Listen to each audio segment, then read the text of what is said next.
Today is 22nd November 2022. Tuesday class. So we will be continuing our sharing from this book, the wonderful Dharma Lotus Flower Sutra. Namo 本师释迦牟尼佛。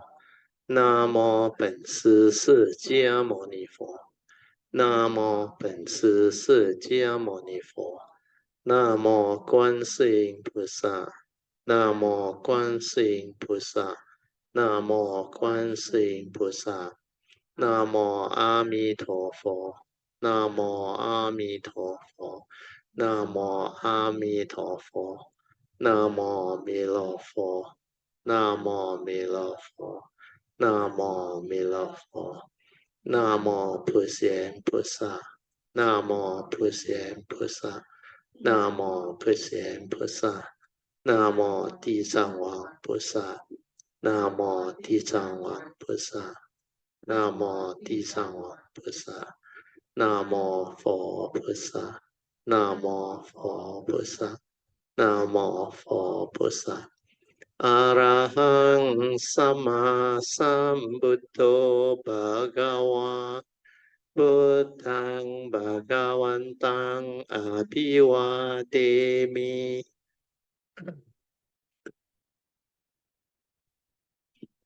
สวากาโตภะคะวะตาธัมโมธัมมังนัมสสามิสุปฏิปันโนภะคะวะโตสาวกสังโฆสังฆังนามามิ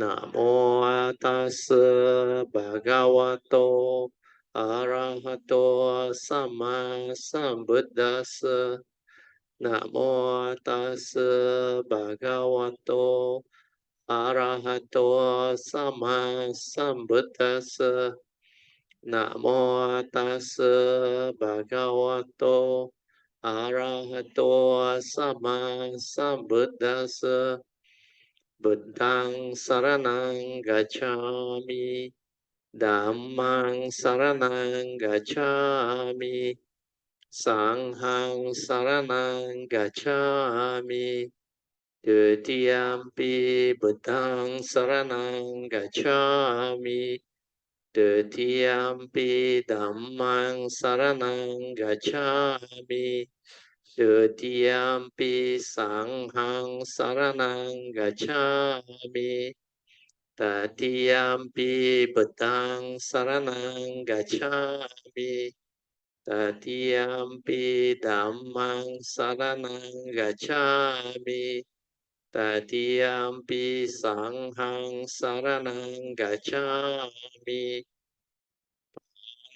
ทิปาตาเวรมณีสิกขาปดังสมาธิยามิอาดินาดานาเวรมณีสิกขาปดังสมาธิยามิกาเมสุมิจฉาจาราเวรมณีสิกขาปดังสมาธิยามิมุสาวาทาเวรมณีสิกขาปดังสมาธิยามิสุราเมรยามัจจาปมาดัฏฐานะเวรมณีสิกขาปดังสมาธิยามิสาธุสาธุสาธุ Okay, now we'll continue our chanting on the Padipa Puja. Turn to page 3 of the chanting book.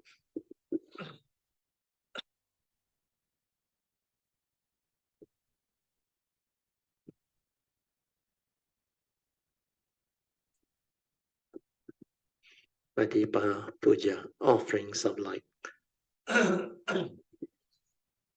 Ganna Sarapaditena Dipena Tamadangsina Tiloka Dipang Sambuddhang Pujayami Tamonudang Ganda sambara yutena Dopena hang sugang hina Puja ye puja niyang tang Puja bhajana mutamang Vanna ganda guno petang Etang kesuma santatin Pujayami monindasa Siri pada sarorohe Puje mi buddhang kasumena nena Punnena matena cha hotu mokhang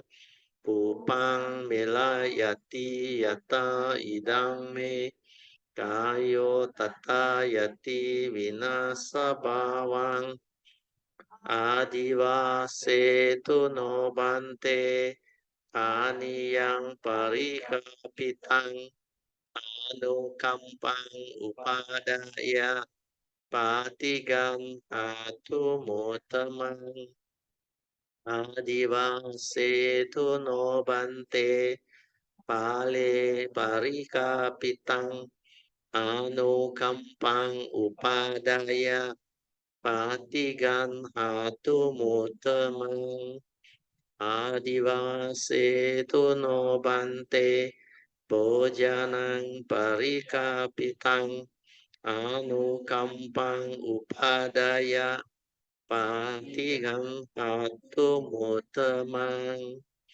Now we will chant the puja aspiration based on our understanding of all these puja offerings. Significance of offering of light.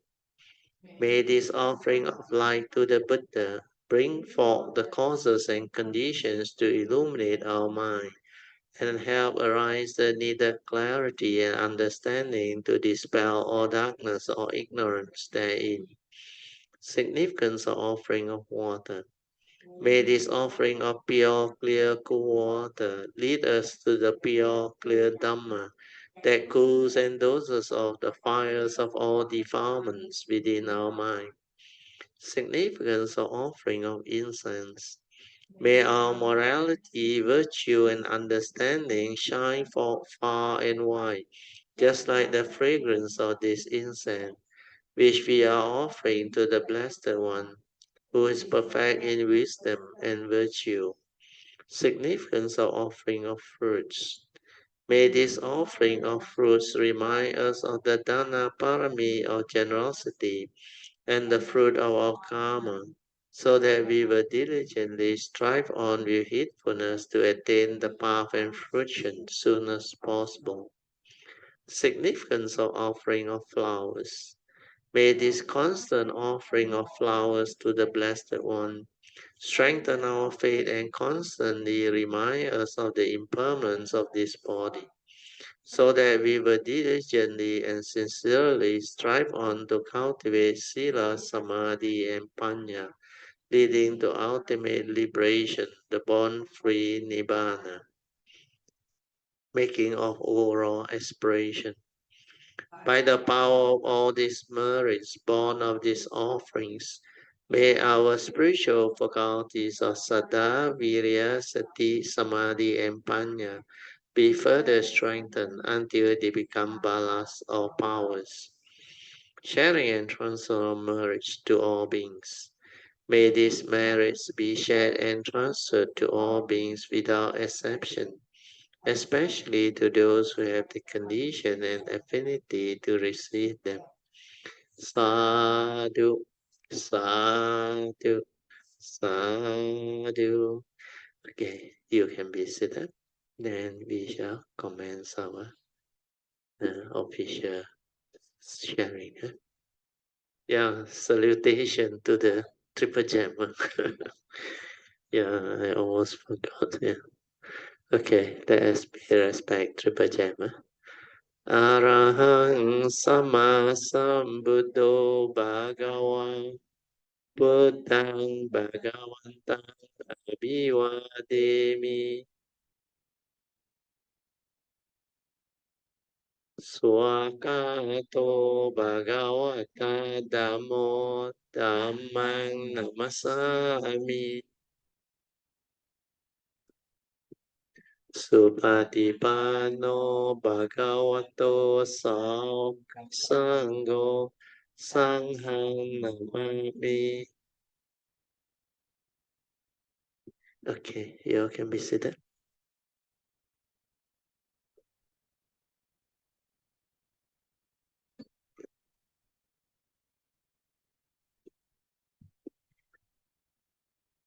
Okay, so we will, as usual, off the light so that you can have your half an hour of awareness-based meditation. Yeah? Okay.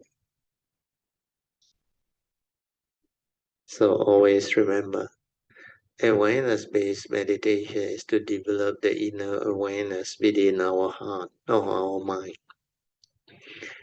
When you are just aware, there is no thinking, no thought involved. So this awareness-based meditation, if you have the understanding, it can be developed very easily. Yeah? What we need to understand is you have to rely on the four support to fully develop the awareness-based meditation. The support are to help you develop the ability to have this inner awareness develop and stabilize. First support is to relax body and mind. Always remember, when you are relaxed, you are at ease. Both your body and mind fully at ease, without stress, without tension, and without any problem or tightness or whatever. You are really at ease, completely free. The mind is relaxed and free. Then second support is aware. Aware means don't think, don't even try to know, just aware. Whatever arises, aware. Because as a human being, we have the physical body, we have the senses, and we have a conscious mind trapped inside. So whenever this conscious mind makes contact with our senses, after receiving the respective sense data, the sense door consciousness will be triggered. Then with the arising of the sense door consciousness, because of our mundane mind, through memory, through our conditioning, views, opinion, belief system, they will actually stir our mind to react and to create thinking, or what we call heedless thinking, proliferation of thinking. So all this is how the mundane mind actually manifests and create all those heedless thinking, or what we call mundane thinking, which are most of the time not beneficial or not useful. Unless you have developed the Dharma understanding, the wisdom, then you know how to make use of it to constantly arise the appropriate right thought but not right view. If you don't have that understanding, then all the thoughts that arise, they are mostly wrong thought. Means thought that is without the right view or right understanding. Means thought that has the three evil roots of greed, hatred, and delusion that make one deluded. So the three evil roots are the roots of all evil. That's why to cultivate the Dhamma or the meditation as taught by the Buddha, we need to start with sati or mindfulness, awareness. Without awareness, we cannot understand. We cannot see things as they are. We cannot insight into phenomena. We cannot develop the appropriate right view and right Dhamma understanding to cope with life. Then the third support is, after being aware, we must stabilize the awareness, means maintain the awareness for as long as you can. Technically, it's 24 hours. Then after that, the last support is trust. For most people, most cultivator of the way, you only need the first three support for you to develop the stability of mindfulness or awareness, leading to heedfulness, and develop the ability to awaken to the sainthood way to realize enlightenment. But the fourth support, which is trust, trusting your nature to develop the meditation, to develop the inner awareness movement without the interference of thought process, the thinking mind, the mundane mind. And that one is for cultivator of the Bodhisattva way, who wants to develop a more profound and deeper understanding of the Dhamma, then to develop the Bodhisattva vow, the four basic vow, to actually develop the ability to perfect our paramis or paramitas, the 10 perfection leading to Sammasambuddhahood. So that one, the training is very, very long and very, very extensive. So that one can only come about when you have developed the fourth support, which is trust. Trust your nature to do the meditation so that this awareness nature move by itself. To do that, you need to locate the gateway to our nature and our awareness nature, because we have this true nature or the Buddha nature or the awareness nature within, but we have already lost contact with it.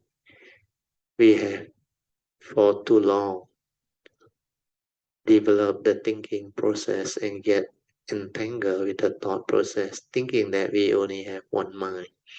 In fact, we have two minds. One is the mundane mind, thinking mind, which is dependent, originating, condition arising, memory, thought related. The other one is the true mind. When thought ceases, that nature manifests.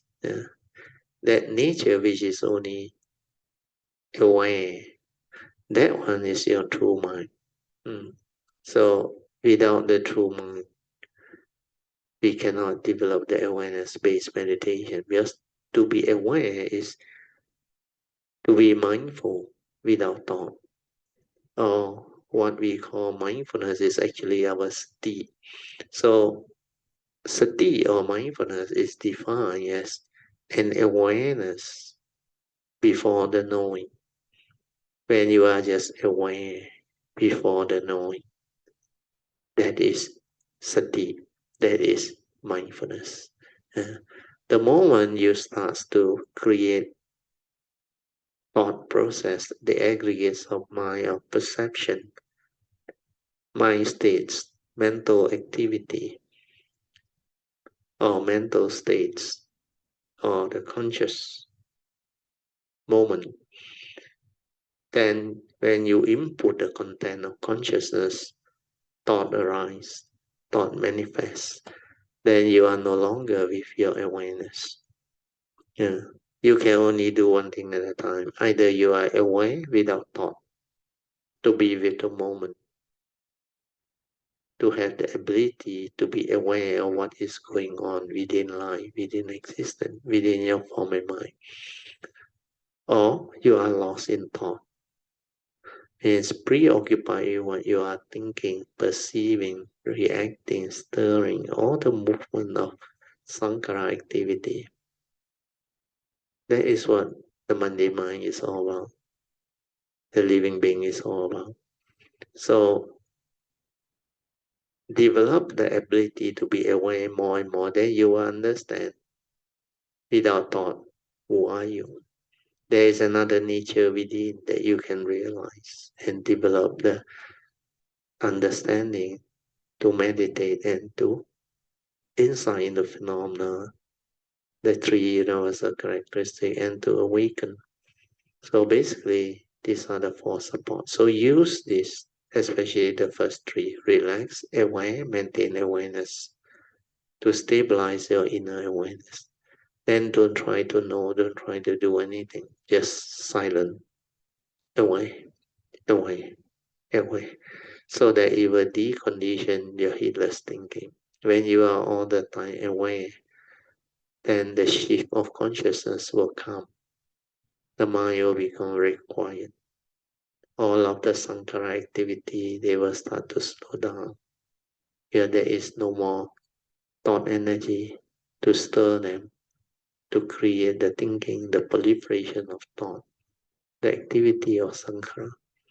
Then when you are just relaxed and aware, there is no thought, no duality, no concept, no idea, no content of consciousness.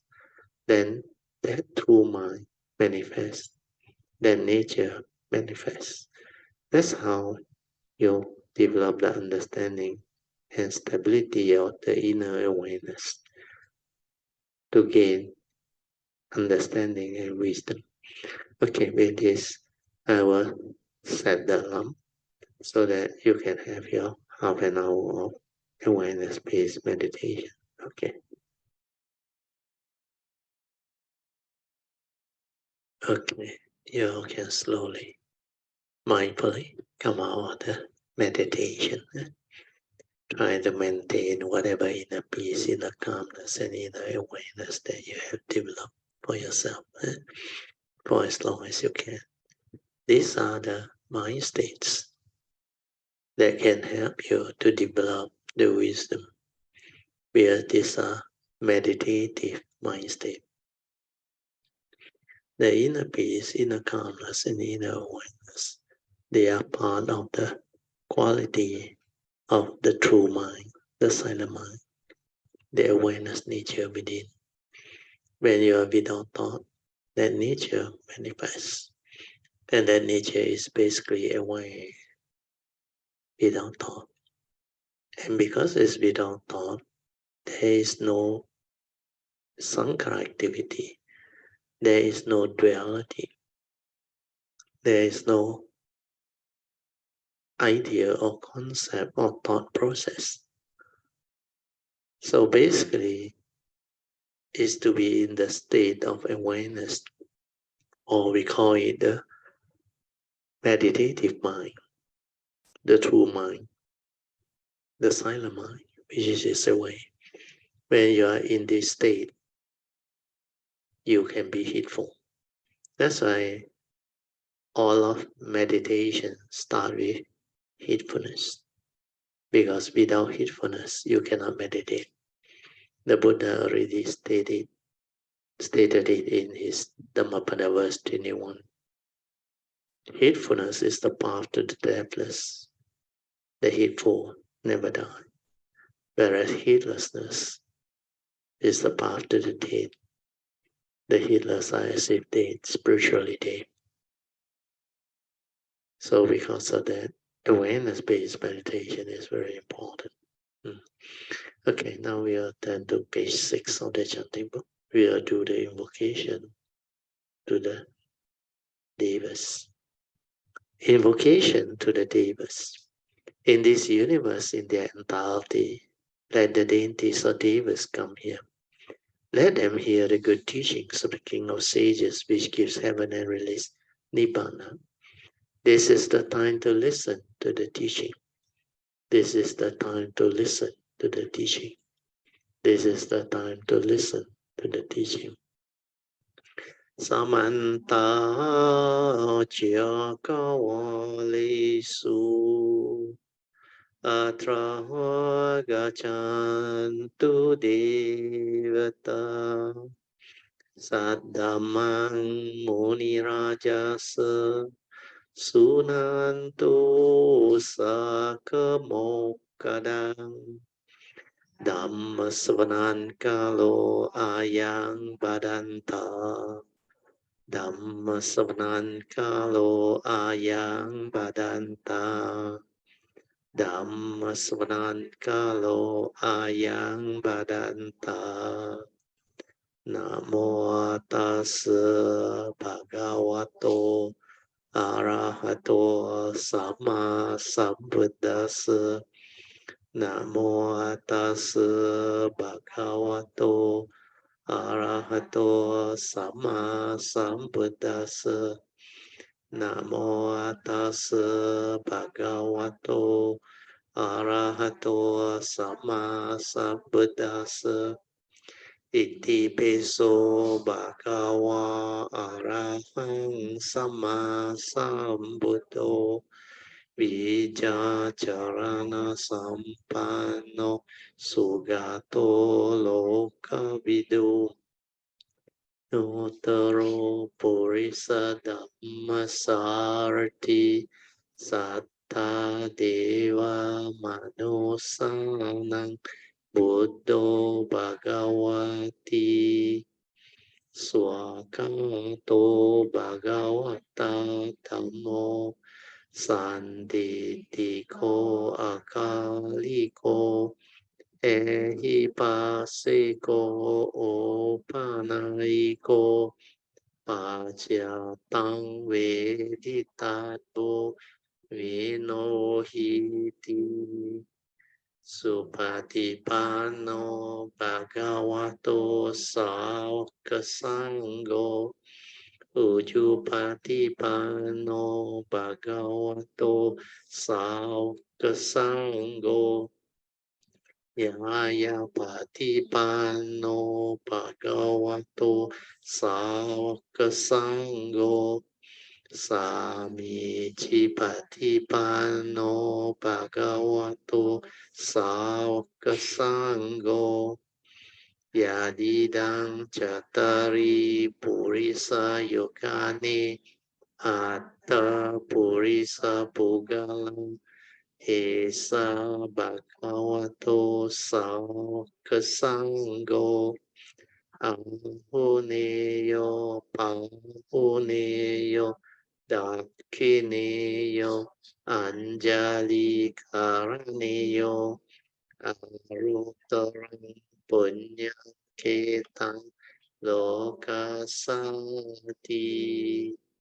Sadhu Sadhu Sadhu. Okay, you all can be seated. Then we'll continue from where we stopped. We are at page 396 of this book.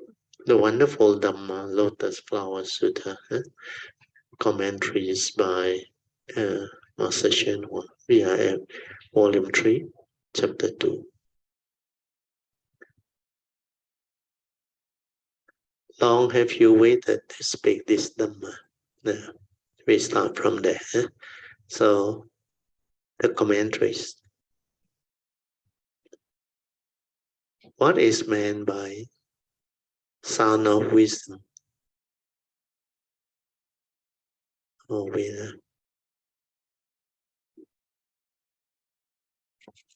Is it the correct page?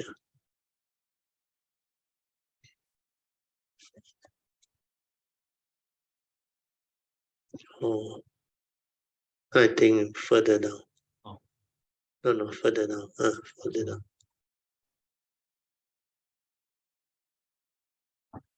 Oh, not. Oh. I think here, yes. Okay. So we have got this correct. Correct. Yes. So that one. Yeah. Long have I waited to speak this Dhamma. Long here means that he never spoke it before. Or it was a long time ago. Sakyamuni Buddha had been speaking the Dhamma for a long time, but it was always the provisional Dhamma. It was provisional wisdom, means the sainthood way. He has never spoken the real wisdom Dhamma. Now at the very end, the genuine real wisdom is being spoken for everyone to hear. That's why it's stated in the sutta, long have you waited to speak this Dhamma. Okay, we go to the next part of the sutta. Speaking of attachment of such powers, fearlessness and samadhi, Dhyan Samadhi and liberation, and other inconceivable dhammas. Commentaries. Sakyamuni Buddha spoke the Dhamma for 49 years. This one is a Theravada version. Mahayana version, 49 years. Theravada version was only 35 or 45 years. Not 49, 45. He became enlightened at correct, 49. This is Theravada, sorry. Because at the age of 29, he became enlightened. He passed away at the age of 80. So 80 minus 29 should be 51. So sorry, 51. Yeah. So Mahayana stayed as 49. So it's actually 51. 51 plus 29 is actually. Oh no, he left home at 29. Yeah, now I got it right. He left home at 29. 6 years later is 35. Yeah, so I was correct. So at the age of 35, he became enlightened. So actually 80 minus 35 was only 45, so not 49. This is Mahayana. Theravada, he taught for 45 years. In over 300 assemblies. And from the very beginning right through to the end, he never spoke the real Dhamma. He only spoke the provisional Dhamma. Here in the Lotus Assembly, he finally spoke the real wisdom Dhamma. Then the next part of the sutta is speaking of your attainment of such power, fearlessness, and samadhi. Meaning, there are 10 such powers and 4 fearlessness. Then Dhyan, Samadhi, and liberation. They refer to the 8th liberation.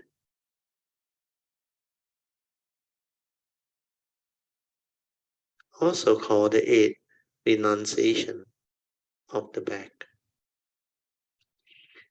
And other inconceivable dhammas. This dhamma cannot be conceived about with the mind or with the thought process, or cannot be expressed in words. Okay, next part of the sutta. Concerning the Dhamma obtained in the Bodhi Mandala, no one is able to raise a question. I find its meaning hard to fathom, and am also unable to ask about it. So you speak unasked, praising the path you have walked, and that wisdom fine and subtle, attained by all Buddhas, all the Arahats without flaws, and those who seek Nirvana have fallen into a net of doubt. Why has the Buddha said this? So here, all the Arahats without flaw means they still have outflow of the thought. Their thought or mundane mind has not ceased. That's why this one is Arahant with outflow. Yeah. So all these sainthood way cultivators, the disciples of the Buddha, including the Pachika Buddhas, they have doubt. Because the Buddha never spoke this before until now. Then they ask, why has the Buddha said this? Then the sutta continues, we say, those who seek conditioned enlightenment or Pachika Buddhas. Then the bhikkhu and bhikkhuni, the gods, the dragons, the ghosts and spirits, Gandharvas, and others, look at one another, perplexed, and then gaze at the doubly complete honored one. Here, doubly complete means they have that double perfection. In Mandarin, I think Master Hsuan always pronounce it as 辅足慧足，福也不缺了，慧也圆满了。So the meaning is both virtue and wisdom, he has perfected them. That's why it's called a doubly perfect or complete honored one. What is the meaning of all this? We pray that the Buddha will explain. So now we go to the commentaries. There is an outline, subheading. Down of those of the three vehicles and of those of the fourfold assemblies. Concerning the Dhamma obtained in the Bodhi Mandala. So that part of the sutta, the meaning is the fine and subtle Dhamma the Buddha obtained in the Bodhi Mandala. No one is able to raise a question, which means we do not know how to approach the subject because it is real wisdom, not the provisional wisdom of the sound hearers. Those of the three vehicles cannot even ask about it. I find its meaning hard to fathom, and am also unable to ask about it. Because no one understands, no one is able to ask about it. So that is the explanation by Master Hsuan. Then the sutta continues. So you speak unasked, praising the path you have walked, and that wisdom fine and subtle attained by all Samasa Buddhas. The commentary says the meanings are, you praise the true real wisdom teachings, the extremely profound wisdom which can only be understood by all the Buddhas in the 10 directions and by Sakyamuni Buddha. The next part of the sutta says, all the arhats without outflows, although they have ended outflows and are fourth stage arhats, means they are really arahants. So without outflow means they don't have to come back to take rebirth.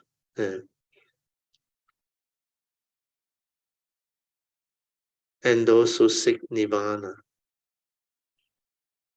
means they are bodhisattvas or the provisional vehicles who seek nirvana, or perhaps they are particular Buddhas have fallen into the doubts. Net. I read again, have fallen into a net of doubts. So hearing the Buddha spoke of the true or real wisdom Dhamma, which is extremely profound, subtle, and wonderful, rare, and foremost, everyone has doubt. They have fallen into the net of doubt. If one has doubt, one cannot cultivate the way, as I have often said before, where doubt is a mental hindrance. Cultivators of the way, take care not to doubt. Once doubt arises, it is easy to get lost. If you have doubts, you will lose your way. So now the sound hearers, the conditioned enlightened ones, and the provisional teachings bodhisattvas, every last one of them have fallen into the net of doubts. Okay, next part of the sutta. Why has the Buddha said this? The commentaries say, why has he spoken such a frightening Dhamma? It has caused everyone to have fog-like doubts and to disbelieve, to be frightened and alarmed. But actually, sometimes the English word they use is not so correct, because if they are arahats or saints, they will not have this frightening character or alarm or having this disbelief and all those things. I think here is Shenhua's way of sharing it. Okay, next part of the sutta. Those who seek conditioned enlightened ones, so Pacceka Buddhas, the bhikkhus, the bhikkhunis, gods, dragons, ghosts, and spirit, Gandharvas, and others, look at one another with perplexity. Everyone stared at each other. Means you look at me and I look at you and nobody understands what is going on. Perplexed means they have doubt, which has not been resolved in their heart. They do not know what would be best.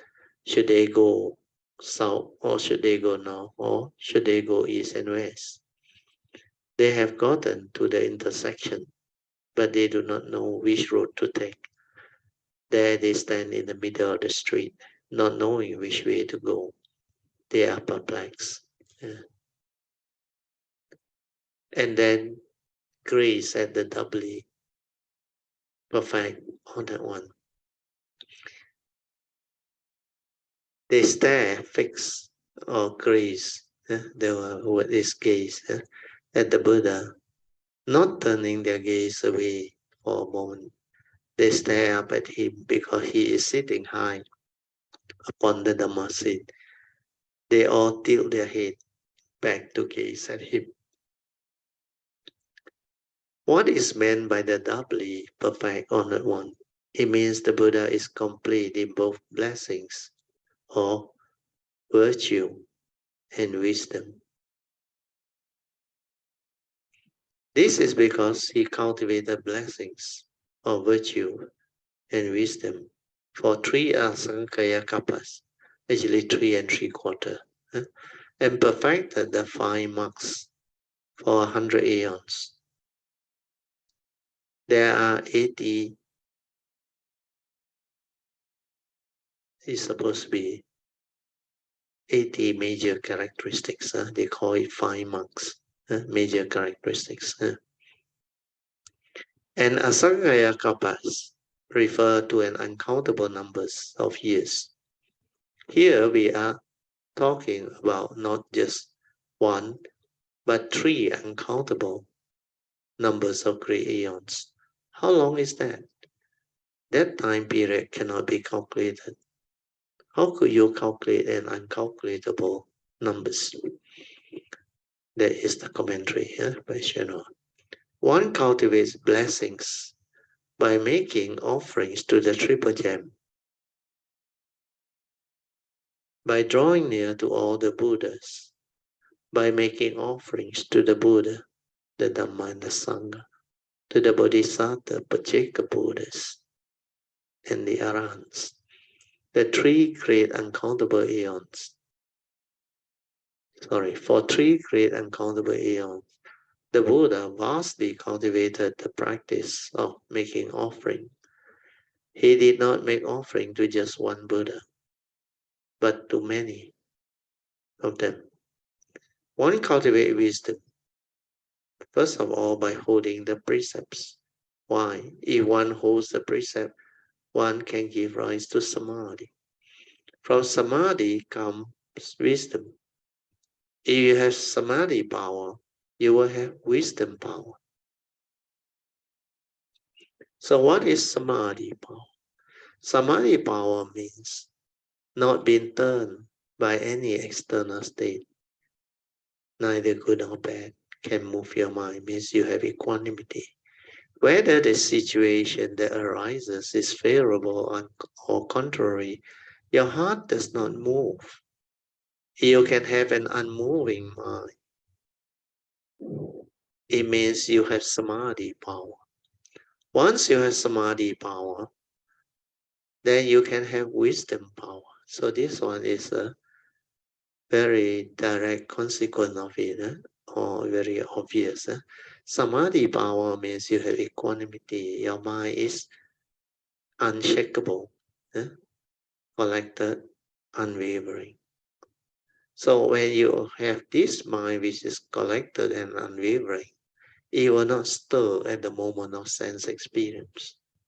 That's why you can at all times, see things as they are, without having to be affected by what you see, what you hear, what you smell, what you taste, what you technically feel and think.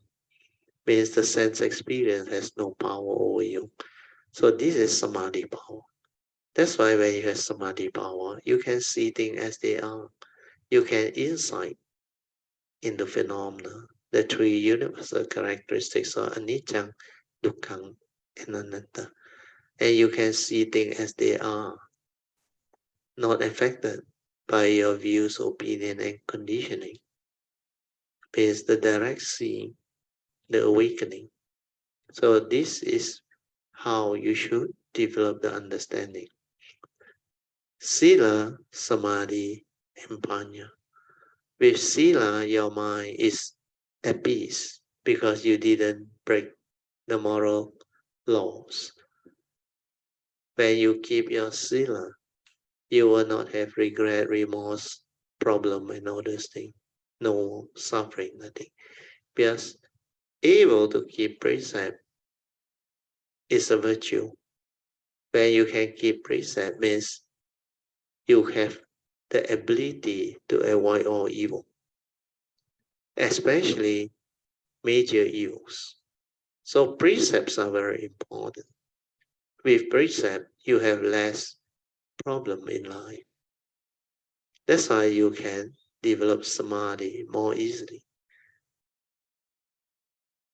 When you don't have karmic negativity, when you can avoid all evil, you will have the causes and conditions for wholesomeness to arise, for blessings to arise, for good moments in life to arise. Otherwise, you will get yourself entangled, afflicted. You will have a lot of problems if you don't keep your sila. Because those who break their precept actually commit great evil. You become evil.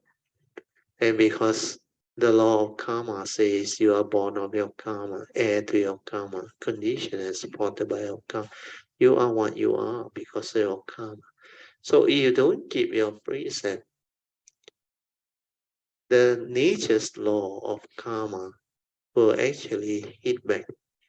You reap what you sow, you will be entangled, you will be afflicted. And with that karmic negativity happening, there is no peace. You will have a lot of worry, anxiety, fear, sorrow, lamentation, unresolved issues in life. So sila is the basis for peacefulness of mind.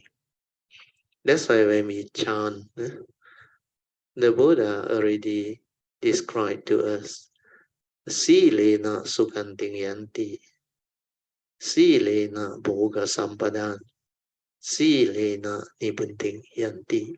So these are the benefits of sila. So the first one is sukhanting yanti. This one is sila is the basis for sukhang, happiness, joy. When you keep your precept, there is this joy.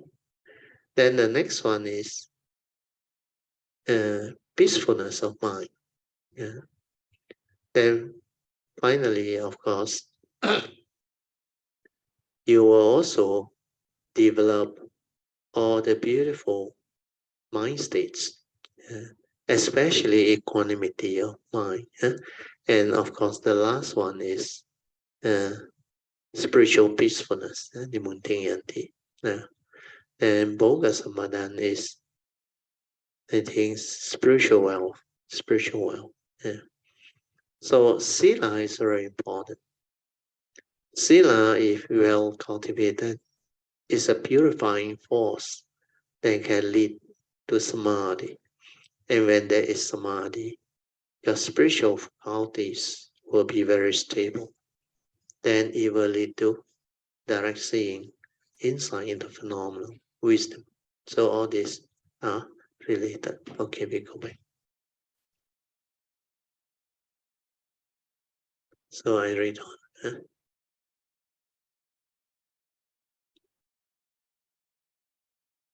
Once you have samadhi power, then you can have wisdom. This one we have covered. Sakyamuni Buddha cultivated blessings or virtue and wisdom. One cultivates wisdom by studying the sutta. The study of the sutta augments one's wisdom. Actually, this is the first, what they call phase of Dhamma, the learning of the teaching. If you do not study the sutta, you will not be able to increase your wisdom. If your wisdom is not increasing, it is decreasing. Therefore, you must study all the sutta, the Shatras, and the Vinaya. Study the Tipitaka diligently. That's cultivating wisdom. So this one is just one aspect, one phase of Dhamma, learning of the teaching. We call it Pariyati. The second phase of Dhamma is more important. After you have studied the Dhamma, you must put it into practice. Patipati, phase 2 of Dhamma. Then when you put it into practice, you will awaken. Then only the phase 3 of Dhamma, Pativeda, can arise. Means you realize the friction of your hard work. Then you get to live the noble life of enlightened being. Okay, then I read on. If you only cultivate blessing and do not cultivate wisdom, what kind of fruit will you reap? One who cultivates blessing and not wisdom is like an elephant wearing a necklace. In the future, you will be a big elephant, tall and strong, wearing a fine necklace. You will look striking enough, but you will not have any wisdom or intelligence. One who cultivates wisdom and not blessing is like an arahant with an empty bowl. So this is an analogy that Master Hsuan gave. If you just study the sutta, but do not do good deeds, nor plant good roots.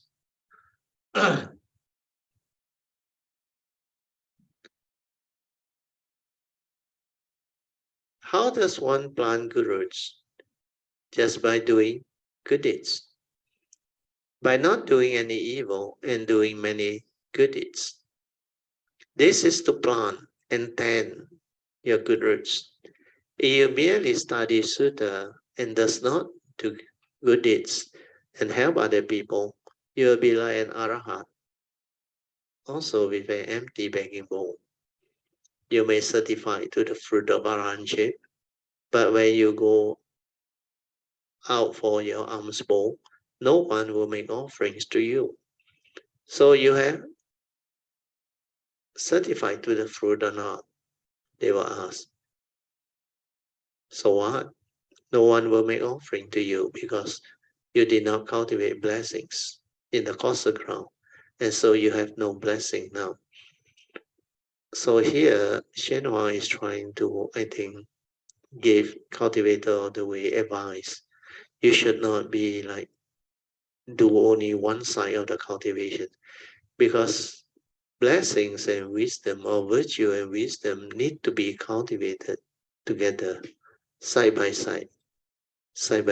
Huh? Otherwise, your cultivation become like imbalanced. But there are cultivators who tend to focus on only one aspect. Means they seriously cultivate their blessings. They want good life, good condition to have wealth, possession, everything. Then come to wisdom, they say, that one not so important later. Then there are some serious ones who focus too much on wisdom part. Just cultivate. But they forgot about cultivating blessings, or what they call merge or virtue. So without those, you will not have the good condition to have all the wealth, the possession, the sustenance, and all those things to help you in time of tribulation and needs.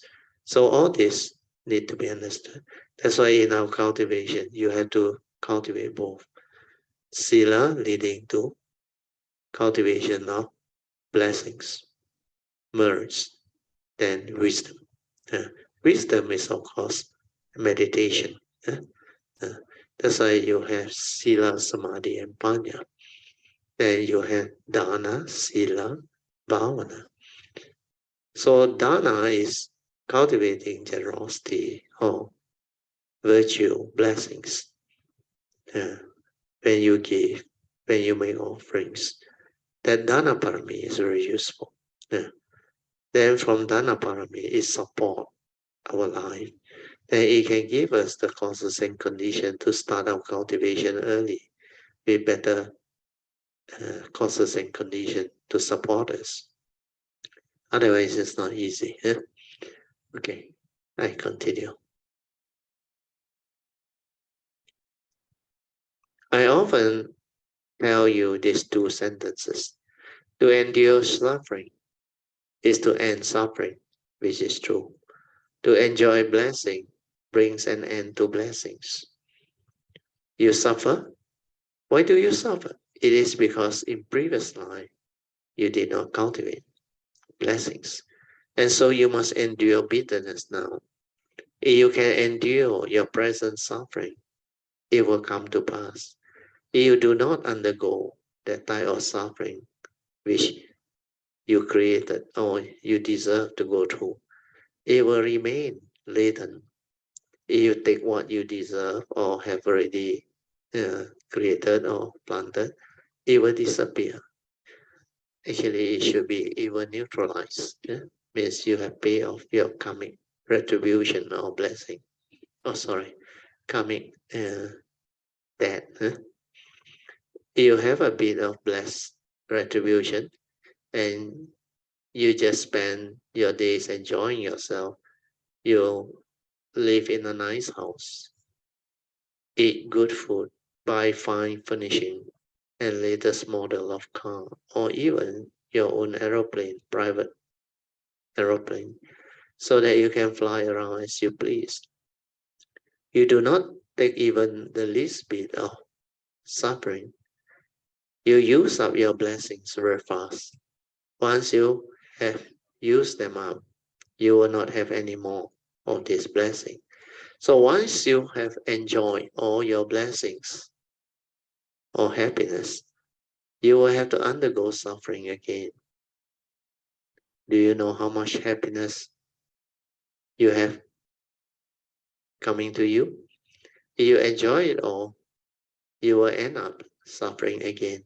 So this is Master Shenhua's way of trying to explain to you what is the purpose of cultivation of wisdom and blessings. Whatever you cultivate, especially blessings or virtue or merge, is like spiritual wealth or money. If you use it very often, you will not have enough unless you have perfected them all and have a lot of wisdom, virtue, and blessings. Then you keep on developing it. Then it will never be exhausted. Otherwise, he said, don't be complacent. Don't just, whenever you have a good life, you neglect your cultivation, you keep on enjoying. So in the end, you may exhaust your blessings or your merge. So this is just the advice. But as far as I know, if you are a true cultivator of the way, you will definitely accumulate a lot of virtue, a lot of blessings and merits. Because when wisdom is there, all this true virtue, true blessing will arise. Whatever you do will create all those things. This that Master Shen Hua mentioned will only happen to those who haven't developed the wisdom. When you don't have much wisdom or hardly any real wisdom, then you may end up spending all your merits or spiritual blessings. Then when it's no longer there, you have to go through suffering again, and all those are possible. But you have wisdom and realize the marriage, the blessing, the virtue, they will be automatically developed, and your nature, karmic nature, will have them. You will have them.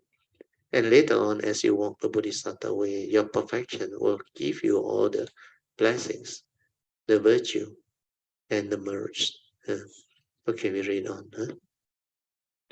Sakyamuni Buddha cultivated both blessings and virtue.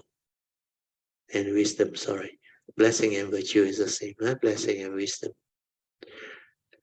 And so he is called the doubly perfect on that one. So the word complete, not so good, perfect. Doubly perfect on that one. Perfect in wisdom and blessings. Okay, I think we end here. We are 9:44 already. Okay, I will mark this page. What is the meaning of this matter? So now we shall continue our second session. Second session is about meditation reporting, followed by whatever question you may have. You can ask me anything related to meditation or the Dhamma, the teaching, and how to apply this Dhamma to help you understand life and solve whatever problems you have in life. All this you can. Okay. Good evening, Brother and all Kalamitas. Yeah. Well, I just came back from the Vipassana retreat. Oh, yeah. No, I remember. Yeah. Yeah, but this time I'm not actually doing the sitting because I was converted to the server in the last minute. Oh, okay. Because they don't have enough helpers. So I was given a task to do the coordinator between the teachers and the students. And this was the first time doing that. So I was actually quite busy running here and there because the compound was quite big. Yeah, but were you able to maintain mindfulness while doing all this? That one is a good training or test. Yeah, actually a very good question. Yeah. Because what happened was that on the second days, I noticed that the habitual tendency came out. Yeah. Because I suddenly have a very deep reflections, like while doing the calling from students and all these things. Okay. So I noticed that once I was given a task, I'm committed to it. But once I committed to it, it's like I hold it very tightly. And then and during the process, I didn't relax at all. See, so it just suddenly I was just suddenly aware, and then I said, "Oh, what am I doing? I'm in the meditation retreat, and I'm supposed to be, be more relaxed and all this thing. Yeah. And suddenly, by realizing it, I just the whole body and just sat down." Settle down. And then I said that, this is a very strong habit. Yeah. And that I happen in doing everything, anything. In my outside life. In life. Yeah. So once I realized that, suddenly it just changed, you see. Yeah. So I just take things easily and slow down the process. That's and, good. It's a very good reflection, really a very good reflection. It's just that, it is a habitual. It's a habitual. And then when I was doing the sittings, I was using the Anapana this time, and then I can detect my sort of like a long breath, long and slow breath, especially earlier in the morning. And then when I very peaceful and calm, I notice a certain part of my body very tense. Oh, okay. And then when I relax into it, then it go further down. Yeah, very important. When you relax into it, it becomes different. Where the stress, the tension gone, then your natural state of mind will arise. there is no longer samadhi or concentration. It is the relaxed inner awareness arising. Because if you cannot relax, your mind becomes tense. It hold on to things without you realizing it. So tension will build up, stress will build up. Then your natural state of mind, which is the true mind or awareness nature, cannot surface. And to add on to your earlier one, you see, your ability to be aware is very important.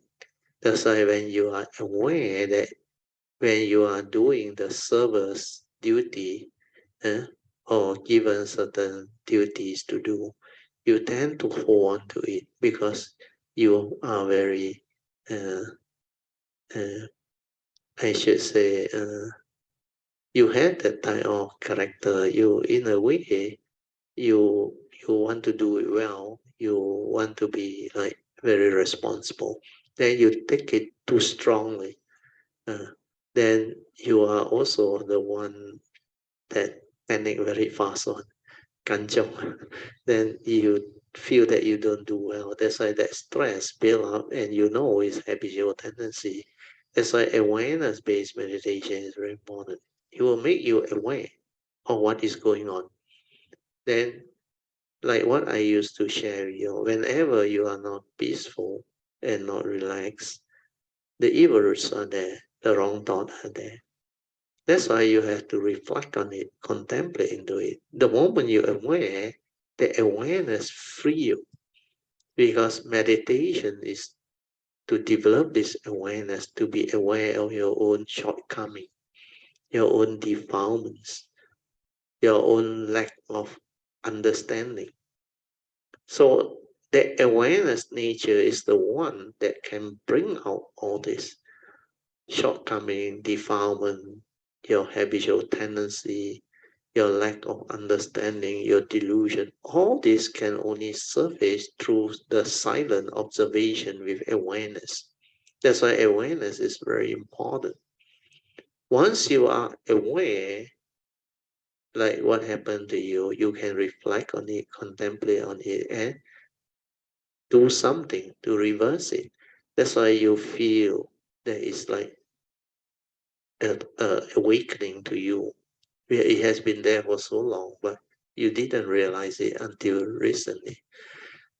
So cultivation actually can happen in many ways. Different people different. So for your case, this particular understanding will actually give rise to the understanding that mindfulness or awareness is very important. When you have awareness or mindfulness, you can be aware of all your shortcomings, your defilements, your whatever wrong view, habitual tendency, all this will surface. Then you will know this is not the way to develop the cultivation. This is not the way to actually continue to cultivate that way. So aware of all this give rise to wisdom that can actually straighten your view, develop the understanding to actually help you progress and develop the cultivation. Otherwise, it's not easy. Otherwise, you find it very difficult to progress. That's why most people are stuck, always stuck, because they lack awareness, they lack mindfulness.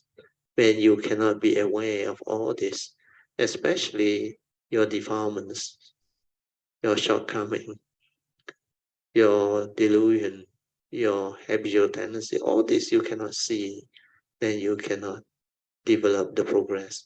But these are what they call habitual tendency, wrong view, delusion, even your fear, your insecurity, your phobia, and all those things. These are all trapped in your memory, which living being accumulate while you go through life. And sometimes without you realizing, a lot of things you already accumulated. That's why you have to see all this, then root it out, then change from within. You can only change when you are aware. When you are not aware, you cannot change. There's an awareness or mindfulness is very much. Mindfulness is to allow you to see all this, to understand all this, then to root it out, to reverse all this. Yeah. So this part is very important. Yeah. Pay attention to it. Understand the importance of mindfulness. That's why I say do until the awareness, mindfulness stabilize. Then you can see a lot of things. You can understand a lot of things. Then all the direct seeing, the insight into phenomena, the awakening, it will happen by itself. That's why without awareness, without sati, all these are not possible. The awakening, the understanding. Okay, yeah, you continue. Yeah, and then I noticed the awareness, the mindfulness in the body when doing the sittings is hand in hand with the relaxations. So when I detect that certain part of the body very tense, because it's I'm able to notice that because maybe because it's the awareness. So when I detect that, somehow or other it just relax it, able to for the part. So when that body not tense, able to relax it, somehow it will give strength to the relaxations and awareness. The more you relax, you will settle down more. Like the tension, the tightness, the holding, everything is free. That's why you don't relax. You cannot be at ease. You cannot remove all the stress, the tension. Because these are all mind states that are created through grasping, clinging, holding on through your habitual tendency, your wrong view, your lack of understanding. Sometimes it's your fear, your phobia, your insecurity. All these are actually haunting the living being. So when you start to develop the ability to be relaxed and aware, then you start to see all this. The big difference between a relaxed body and mind, a person who is trained in awareness-based meditation, and the one not trained is very, very big. The difference is very big. That's why when we have this awareness already, stabilized already, we cannot go back to the old way. We cannot be like normal people because we are aware very fast. The slightest, very subtle dislike or stress or aversion, you feel it. You cannot do it already because this is not like normal time already. Normal time, people get angry also, they don't feel it. Now you cannot because that stress inside there, that movement of that mind, that awareness is able to pick it up and you cannot allow it to happen because the sensitivity is there. So the power of mindfulness lies in its ability to detect all this, to enable one to free from all this. That's why this part you all must pay attention. Very good. Sadhu, continue. And also I noticed not only the physical, even the mind, like you holding the things like you want to do it right, do it good. It's also is something at the back that pulling you. Is it? Correct. Because that one is from your conditioning. Because you are so conditioned, then that fear, the worry that you may not do it well, you may not do it correctly or perfectly, the fear of making mistake. All this is from the mundane activity, mundane mind movement. Who created all this? The thought. And the thought is not you. If the thought is not you, it's for you to use. So use it because it serves you. That's why it's only we call it a vehicle and a tool for us to use. So use it with wisdom. That's why the user of thought is very important. If you have wisdom, then thought become right thought. Thought will serve you well.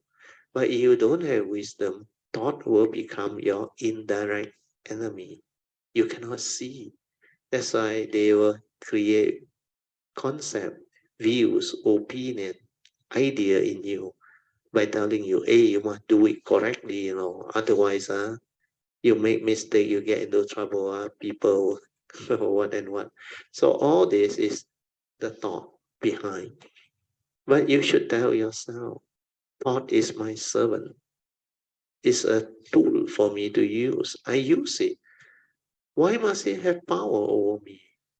Why must I allow it to project and create all these ideas leading to all the fear, worry, anxiety, the lack of peace? As far as you are concerned, when you are aware, then you can act. That's an action based on awareness and wisdom. Is not from memory, not from views, opinion, and conditioning. So true action is spontaneous, born of Dhamma understanding, wisdom. That's why when you have this Dhamma understanding and wisdom, spontaneously you will act. You won't go back to memory to check, then to create the 分别心, the discriminative mind that discriminate to do or not to do, like that correct or not. All these are what they call the mundane thinking, liberating, 分别, or they call it the discriminative mind, trying to create discrimination or duality within. So when you start to see all this movement, then you realize they are not you. Then why do you allow it to arise? It's because of your delusion, the lack of right view. So when you have all those understanding already, you will root it out. Root it out through what? What is there to fear? Who fear? The thought fear. So you just do. Understand? Do means what? Be mindful, be aware, and act based on Dhamma understanding. So what is Dhamma understanding? Noble Eightfold Path. Right view leading to right thought. Then no more problem. No need to check whether right or wrong. Because that right view, which is the first one is law of karma, you reap what you sow. There are things that you cannot do. That's why precepts and all those things. No negativity, no selfishness, no anger, no hatred, no delusion, and all that. So all these are part and parcel of Dhamma training and activity. When you reflect and contemplate, then you know what constitutes evil. You expand on it. Then you can detect it in your daily life, within your mindfulness, within your daily life. Otherwise, you can't. If you don't even know what constitutes evil, you are not expanded on the Dhamma and understanding. Then in the midst of life when they arise, how can you be aware? Because you have not developed the understanding of it. But when you have developed the understanding of it, it becomes different, like greed. It's not just greediness. All of your selfishness is part of greed. Possessiveness is part of greed. Your craving, your desire, your lust, they are all greed.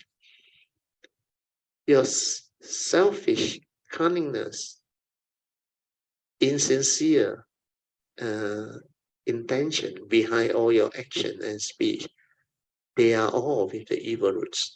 So all this understanding, the moment you understand, then you know these are evil root of all evil, make you evil. That's how you keep your precept. And your precept can be at a very, very much more refined level than normal precept. Because normal precept is just we undertake the training rule to abstain from killing or causing harm to fellow living beings. But when you understand it, it's not only killing and causing harm, it's causing suffering. And you reap what you sow. Whatever you develop through your wrong action, wrong speech, and wrong thought process, you create karmic negativity. Like you instill fear in people, your subordinate, or you cause them misery, violence, phobia, and all those things. When you are in power, you do things without considering the others. And because of that, you reap what you sow. In future, you will reverse role, become the victim. Somebody will do it back to you. And this is what karma is all about. This is what right view is all about. If you don't want all these things to happen to you, then you better do your duty. That's why if you don't want yourself to be like your kid, if you scold them, reprimand them without understanding and don't have the what they call Dharma behind, then this is what will happen to you in future when you become a kid. You will have parents who will scold you, reprimand you, and do all those things without the Dhamma understanding behind. It's the same. It's like how they spoil their kid because they lack the Dhamma understanding to train them, to bring them out, to give them the freedom to live life. So their life, let them live. You do your duty, they do their duty. So all these are the understanding. When you treat people well, not only your children, your wife, or your loved ones, or relatives, or even other people you don't know, you must treat them well with sincerity, with honesty, with love, with joy, with compassion. And then only that mind becomes different. Otherwise, you entangle yourself without you knowing. Within that moment, you can just become angry, violent, unhappy, and you heat out. So all this has its karmic consequence. So when you are mindful, aware, all this can be observed, understood, and reversed. That's what cultivation is all about. Okay? Jinho. So you can continue your sharing. Okay. And this time I actually brought my mother around. And to my surprise, she did very well. Oh, yeah, because she has faith, I think. Um, why I say why I'm saying that she did very well, and because we can't talk, you see, only we able to talk at the end of the day. So at the end of the retreat sessions, I asked her, "What have you experienced?" She said that her mind was very sharp. Yeah. Once she noticed that she fly away with the thought, she quickly just bring it back. Yeah. And her body through the section, she say her body sensation is very strong. Yeah. She got a lot of different kind of sensation whereby like even like electric shock, is it? And then can see the light and the legs is like cramping, numb and all those kind of things. And what she told me was that she's just let it be. Yeah. She just let it be, and then she said that later on, then it will all gone. Yeah, it will be gone. True. I was so surprised because you don't hold on to it, it will just come to pass. Whatever that arises, there are causes and conditions behind. When the causes and condition is no more, it will cease to be. That's why if you just let things be, everything will settle down. The mind will settle down. The activity of Sankara will settle down, slow down, until your true mind arrives. That's why she can have the experience, is because she know how to just let things be. I think what happened was she normal time, not at retreat, she got a lot of things to do at home and all those things. Then when she go there, she had faith and she had the joy, then less thought. That's why the sensitivity heightened. And when she know how to let things be, he don't go and create the thinking, why am I here torturing myself? The mind become very different. That's why the sensitivity like heightened. You can feel all those things that you describe. Is because when the mind is settled down without the thinking, the awareness heightened. Then when you know how to just relax and aware, means let things be, means aware. Don't try to do anything, don't try to know, and just relax into it. Whatever mind state arises, relax into it. And be with it like I teach this column. Yeah. Where you can be with it, everything settle down. Everything become like natural again. Become very quiet, very still. That is what meditation is all about.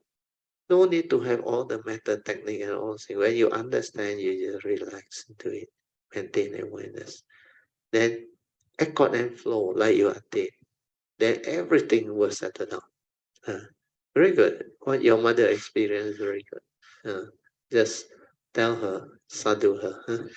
Yeah, to my surprise, because the in the retreat the teacher didn't say that, you see, and she didn't heard about what your Dharma talk. In fact, I was the one that always hearing that, you see, and to my surprise, I heard it from her. You see, Yeah, I was like, that's and why I don't know.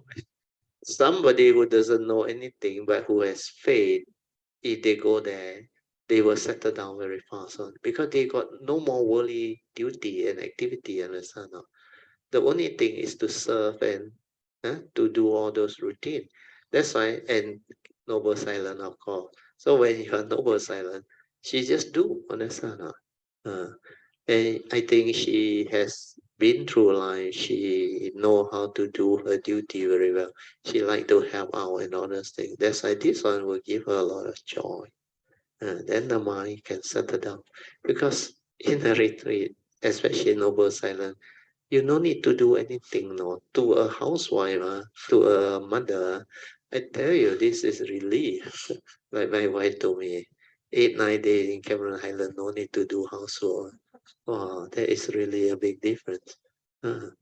Because the amount of housework they do is a lot, and you don't have the Dhamma understanding, you cannot go. They'll develop a lot of habitual tendencies and emotion and all those things. Okay, yeah, good. Yeah, mother one is good. Sadhu. Yeah, and then because she cannot cross leg and sit, you see, No need. she sit on the chair, Yeah, and yeah, the way enough. she sat, Uh, even Song also very impressed. She said that, uh, wow, very the her look is very relaxing. yeah, very natural. Very relaxing. And actually, this was the second time I brought her to. The first time was like 10 years ago, and in the first time that she went, on the sudden day, I mean, on the I don't know which day was it, and she said that she she she experienced that her her leg was gone. Yeah, And then you cannot perceive the physical. there's no leg, Yeah. and then she was so afraid, and she forced herself to No open need. that No need. because she don't know, is it? Yeah, yeah. She forced her leg to her eyes to open to uh, see whether the leg actually, is there. You know? no need one. Yeah, I know.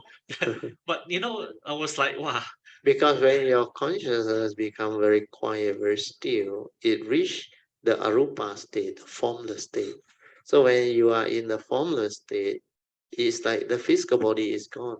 It's only mind. So all these are possible. Yeah, because that was her first time, is it? Doing this. You know why she can do that? Because you must know your mother last night worked a lot. Then to them, once no need to do anything, there is heaven. Like very, very, they are very happy, Oh, they really know how to relax and appreciate those moments. But you are different. you all you don't know how to appreciate the moment of no need to do anything. When you are too free, no need to do anything. Your mind disturb you a lot. You're not because you are so used to do things. And the thing you all do is all related to computer, the thought process, your daily life activity like last time. A lot of things haunting you, unresolved issue and all things. That's why without daily mindfulness and the Dhamma understanding, it's not easy to cope with life, to understand life, because these are the things that is happening to the worldly people, the mundane people. If they don't have the Dhamma, they don't have the mindfulness awareness, they are actually heedlessly lost in thought and developing all the conditioning, the negativity of action, speech, and thought. That's why their life is full of stress, full of worry, anxiety, problems.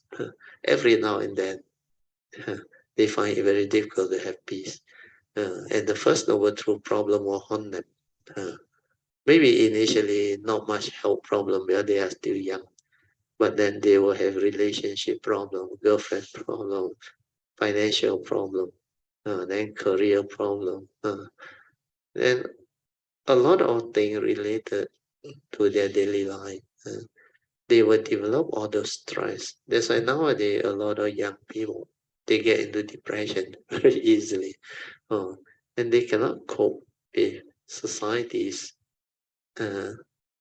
stress and what they call pressure, peer pressure that come from their age group and all this thing. Then they tend to compare. That comparison, that measurement that they do actually create a lot of pressure and stress on them. So they are like forced to actually achieve. So that one will actually drive them cuckoo. If they have that talent and that past coming to receive all those, then at least they do well. But not everybody has that. So a lot of them who don't have the past strong character or parami or intellectual capacity to do well, they will land themselves into suffering, misery, problem, and all those things. So this is what life is all about. Without Dhamma, without mindfulness, without all this understanding, you cannot cope with life. Very good, Sadhu. And the biggest bring home things that I've learned in the retreat was that the daily mindfulness, the importance of daily mindfulness, because meditation is just not sitting. Yeah, it's not just sitting. It's your ability to be aware of what is going on in life. Then only you start to develop the understanding of life. Who are you? What are you? And what human beings are all about. What society's activity are all about. What nature's environment, nature's what they call activities are all about. So that scope is very wide. That's why to understand life is not easy. It's understanding all of the human psyche, their behavior, their thought process, and how they become what they are. So all this need mindfulness, need awareness, need Dhamma to develop the understanding, to awaken, then to have the understanding of life before you can live life. So understanding is wisdom. Without understanding, you cannot cope. A lot of things can continue to haunt you and create suffering and misery for living beings, especially First Noble Truth realities. Very good. Yeah, and also for me, it's like I have to start in aware of my body. Yeah, Like kaya first. kaya Yes. first, and that's when I'm doing, I'm just doing, just be there, see, rather than just think here and think, doing the planning and thinking. That's why you have to slow down, not your what they call activity of movement of your kaya. You slow down your thought. Because your thought is always way ahead. Without mindfulness, you think a lot. And that thinking is way ahead of your activity. And that's why you become heedless. You cannot be with the moment. You realize you are hardly with the moment. Split second, you are lost in thought. Split second, you are lost in thought. So what your mother did is very good. The moment the thought draw her away, she come back away. That one is very important. So daily mindfulness, you have to train, determined to be aware. Then from aware inside, you aware of outside. Then you return your awareness to your heart area. So every time you aware from there, this awareness will build up. Then it will help you actually activate your heart area.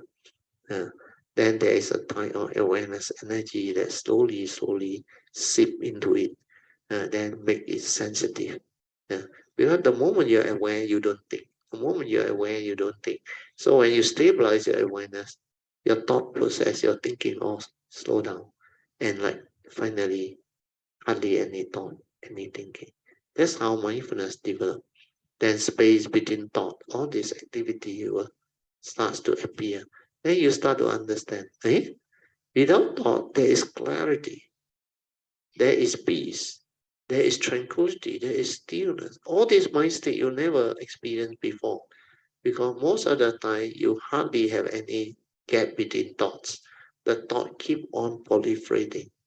The reaction of mind, the activity of mind, they are like heedlessly proliferating non-stop until you are so full of heedless thinking, stressful.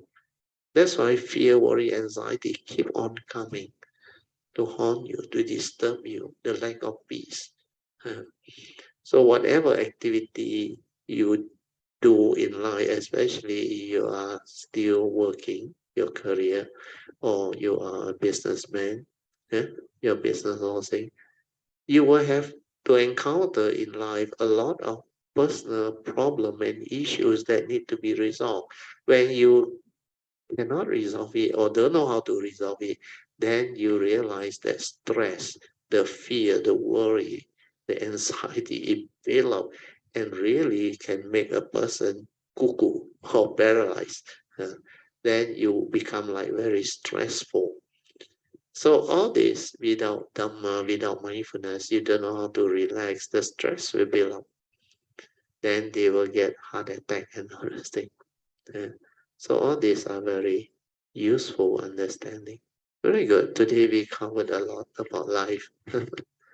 Okay, continue. I think that's all for my sharing. Sadhu. Oh, sadhu. Let's rejoice. Sadhu, sadhu, sadhu. Okay, Chiu Polian, your turn.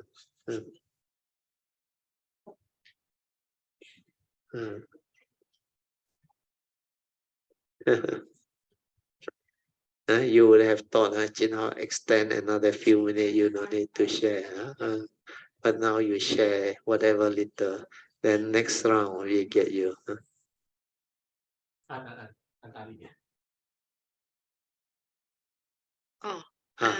Good evening, Brother Mrs. Teo and all Kayamitas. When I go for retreat or any of my meditations, I am so used to nothing happen. Means and I won't like if my mind, because my mind wanders so serious, so active. So when my mind wander and I bring it back, it's something like my routine already. I won't feel anything, and I'm so I'm aware of this after many minutes or whatever.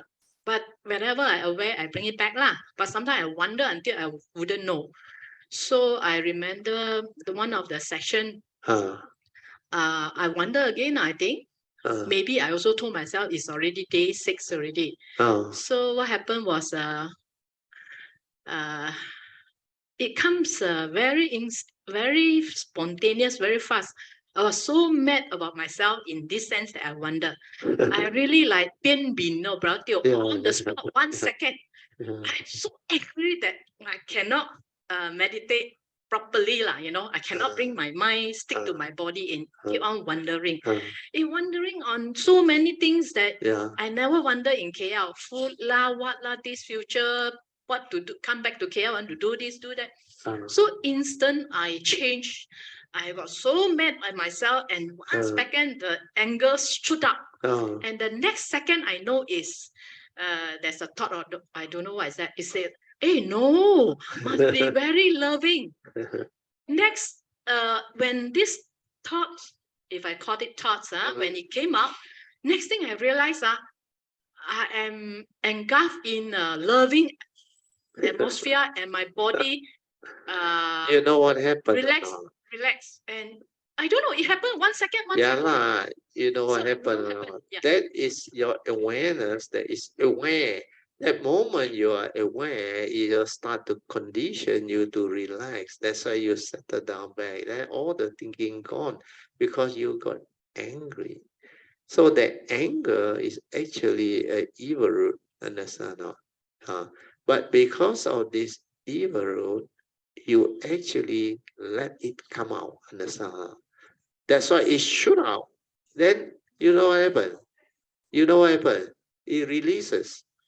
That's why people say, don't bottle up your anger, your emotion. Speak to somebody, understand? Hey, now, So your case, you cannot attack until 6 days. All the while the thought telling you. That's why you got angry with your thought. Your thought got angry with your other thoughts that you create through your heedless thinking. You forgot about the awareness-based meditation. You're supposed to relax. Did you relax? You didn't relax. You're supposed to be aware. Don't try to think. Don't try to know. But you keep on getting angry. Why? Yeah, you think until you're so frustrated. Yeah, the thinking keep on like piling. Heedless thinking. Like you say, normally you already retired. Don't have office work. You should be more peaceful and like Jin Hao's mother. Wow, it's Tan Sai Kai already. But why you end up like that? It's because of your habitual thinking. You got nothing to do. You want to be peaceful because your idea of meditation retreat is go there, settle down, peaceful, calm, tranquil, still. All the experience that good meditator did, you want to have that. But when you cannot get what you want, what happened? Frustration, understand? Unhappiness, like you say. You get so angry with yourself. Ayo, what are you doing? Check the basic. Are you relaxed? First of all, are you aware? When you are aware, all this awareness will change you. The moment you're aware, you know where you have gone wrong, then you can reverse it, like what Jin Hao saw, very tense and all, say, realize it, not relaxed at all, because the thought behind, lingering thought, I have to do it correctly, I have to do it, like you say, I must not have this thought, I must not have all this heedless thinking, I must have more peace. All these are the thought, understand not? Through your psyche, haunting you from behind. So why you allow it to like have power over you? It's only a thought. Thought means what? Arise and pass away. Where you hold on to them, like you say, when you are at the retreat, their thought also telling you, "Ayo, this one not done, that one not done, want to do this, want to do that." Why? It's because of your daily life, unfinished business, understand? Because you keep it hanging. It's not finished. Finished means what? Done means done. That's why one by one, write it down. Settle, done, finish, done, finish. Then your mind very quiet one, very peaceful one. Whatever you need to do, you cannot handle, write it down. Then make it a point to resolve it. Resolve it means what? Make a decision, finish it. After that, no more of this thinking. Otherwise, it keep on haunting you because your leaves is like unending and not any long. They say there is this type of show, never-ending story. You have this never-ending story type of this. So you have to develop the understanding of Dhamma, understanding that will enable you to develop the appropriate understanding to meditate, to reverse all this. So you cannot always tell me nothing happened. You go retreat every time same. Why? Because you never investigate. You never develop mindfulness, awareness. You never follow the understanding of relaxation, maintain awareness. And through your silent mind, you observe, develop the understanding and free. You never do all this. You may have a lot of theory, but you go back to your habitual tendency, your old way of doing things very, very fast. That's why you cannot develop the understanding. And all these are karmic obstruction from the past, where you have been like that for too long. So when you are at a retreat, you're supposed to have the good opportunity to train your mind and to develop the progress. Why are you not developing it? Why are you making the situation like more stressful than when you are in PJ and KL, like you say? Means your conditioning, your wrong thought, your unsettled thing are full, a lot, unending. You have to resolve all this through like Jin Hao, come to know, then wake up. Wake up means no more of this thing. That's why relax. Your object of meditation is what? Since this retreat, I started using Anapana. Are you able to be aware of your breathing? Sometimes yes, sometimes no. Means you're not serious enough. But when you are serious, you just relax into it and maintain awareness. Every time you wander off, bring it back. Don't try to like be perfect or what. Just bring it back. Then stay there, aware. It will come like bowing. When you do until body and mind is one, the sati will come. Then the mindfulness of the in and breath, in and out breath, it will happen one. As long as it's natural breathing. Don't force the breathing. Don't allow the thought to want to breathe in, breathe out. Forget about that. The counting all useless one. They are creating more thought. You just stay there, aware, like the Buddha said. Breathing in, the awareness and the breath go in.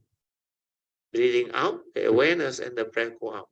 Means be with it, like what I told Colin. Awareness and the movement as one. Be with it, understand? When you are with it, you are very relaxed, very peaceful. There's no thought on. It's like you are resting that time. You are so relaxed that you are like cotton, no? Completely, whatever the body wants to move, just let it move. Let it find its own natural state. You relax very fast on, I tell you. 放松啊，整个松，until you like you are dead. You cannot do anything. Then you are very relaxed. That's why you must try it. Relaxation is very important. Relax into every mind state. So the mind sweeping method also very good way of relaxation. Try it. Feel relax. Feel relax. Yeah, Brother, all this while I don't like my sweeping method. So only no wonder you cannot relax. Very grateful for Jin Hao. Just I mean not many days before the retreat, he asked the questions about Anapanasati. So from there I was knock, and I started my sweeping method. That one will help you settle down very fast. Of course, when you feel and relax, you don't think. That's why I keep on sweeping, relax. Feel yourself soothingly relax, understand? Then that calmness, the peacefulness will appear. But when you don't think, where you only feel. If there is any tension, tightness, relax into it, relax into it. Then visualize yourself facing a mirror, radiating a radiant smile. When you can radiate a radiant smile, you are very relaxed on, you're very happy on. I interrupt. That's why my question is, when I was very angry at the spur of 1 second, the next second, it become loving and I was engulfed. So I don't understand when this thing happened. I don't understand how to say. I understand what is happening, but why? You don't understand because you use your thought to try to analyze. It becomes so loving and relaxed and my mind. I already explained just now, but you didn't listen because you were so concerned with the analytical part. You want to analyze, you want to reason, understand? No? It's not about reasoning. When that thing shoot up, means what? The thing release that stress, understand? No, release. It's like you can use Krishnamurti's quote, the very flowering of thought is the very ending of thought. Means that thing flower until finish, cannot flower. The anger becomes so strong, you release it, understand, through your anger. So when you release that moment, the awareness that is aware of this, then realize the Dhamma that you shouldn't get angry. But anger is an evil root. You should instead have loving kindness. And that one start to condition you. That's why when you start to have love, when you start to have more and more of this mind state of love, compassion, peace, then your mind settle down. All those thinking gone. It's because the awareness came in, understand? That awareness cut off your thinking. And when your anger reaches a certain point, it actually bursts out, understand? Means release. Release means what? Means the evil root is rooted out, gone. Then the awareness catches it, understand? If it's still there, it will condition you. The anger will continue to build up because of your wrong thought. But because you release it at the moment, the awareness is there because it's so strong that you realize, why are you creating anger? Instead, you should have love, metta, and then the whole thing reverse. That's why you must do metta and all those things to develop that type of mind state. Like you read it, may this body and mind of mine be well and feel it. Like I say, feel the well-being and the happiness. Understand? May it be without enmity. Feel it without enmity, without ill will and untroubled. May there be love. May there be peace. And may there be... continue to develop this metta. Understand? Initially, you have to verbalize it. Then later on, it becomes a part of you. Then that mind state settle down very fast. That's why mind, spirit, metta, and relating good mind state is very useful. These are all taught by the Buddha. Metta Bhavana, go and read the book that I printed. Okay? Now, we have to end on 10:39. Thank you so much. Yeah? So let us rejoice with all the good sharing. Sadhu, sadhu, sadhu. Okay, we will have to do the closing puja. Sorry for taking up about 10 minutes of your time. Akasata cha bhumata deva naga mahindika punyang tang anumoditwa chirang rakantu loka sasana Ita wata camehi sampadan punya sampadan sabbe deva anumodantu sabba sampati siddhya idang menya tinang hotu sukhita hontu nyatayo idang menya tinang hotu sukhita hontu nyatayo idang menya tinang hotu sukhita Punyatayo Devo Asatuka Tena Sampati Hetocha Pito Bhavatu Lokocha Raja Bhavatu Dhammiko Imena Punya Kamena Mame Bhala Samakamo Satan Samakamo Hotu Yawa Nivana Patiya Sadhu, sadhu, sadhu. Okay, you all can pay respect mindfully to Lord Buddha, Kuan-Yin Bodhisattva, and all the worthy ones. Then we end the whole Zoom session. Sadhu. Thank you.